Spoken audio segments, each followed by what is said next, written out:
Good morning guys र तपाईँले सुन्दै होला है इन्डिया र पाकिस्तानको बिच युद्ध हुँदैछ भनेर। तर अब इन्डियाको कतिजना मान्छे मार्यो होइन, तर इन्डियाले केही गर्न सकेको छैन हो। धरमा सोधी मारेको छ जम्मू काश्मीरमा हो। र मैले चाहिँ मिसाइल बनाएको छु, पाकिस्तानलाई अब उडाइदिनुपर्छ।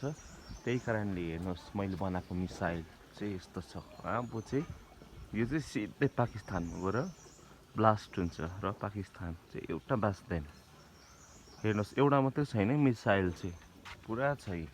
हेर्नुहोस् मिसाइल चाहिँ होइन, अब यो चाहिँ पाकिस्तानमा गएर पड्किनेवाला छ। हेर्नुहोस् पाकिस्तानको मान्छे चाहिँ एउटा बाँच्दैन, इन्डियाकोमा छैन रहेछ मिसाइल हो।